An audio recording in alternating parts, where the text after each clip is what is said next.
બનાસકાંઠા જિલ્લામાં અને ખાસ કરીને થરાદ વિસ્તારમાં ઓટો કન્સલ્ટન્ટના મોટા મોટા શોરૂમ આવેલા છે, એટલે કે વાહન લેવેચનો મોટા પ્રમાણમાં લોકો ધંધો કરે છે.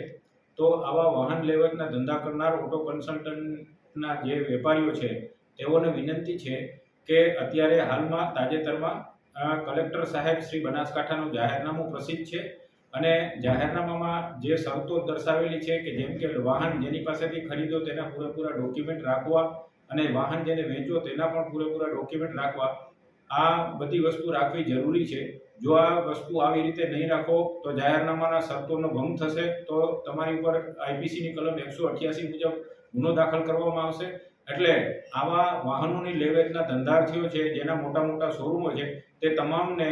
ડીવાયએસપી થરાદ એસએમ વારોતરિયા હું વિનંતી કરું છું કે આ બધી જ વસ્તુઓ જે નામદાર કલેક્ટર સાહેબના જાહેરનામામાં ઉલ્લેખ કરેલો છે તે તમામ વસ્તુઓ રાખવી, જેને તમે વાહનો વેચો તેની પૂરેપૂરી વિગતો રાખવી, તેમજ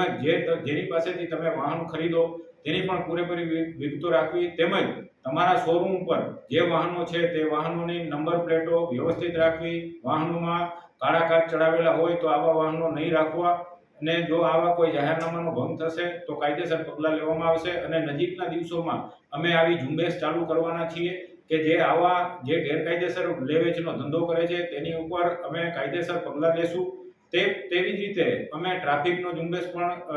અત્યારે ચાલુ કરવા જઈ રહ્યા છીએ. તો આમ જનતાને પણ વિનંતી છે કે તમારા વાહનોના કાળા કાચ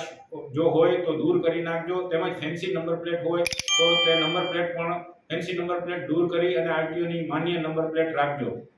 એટલી વિનંતી છે.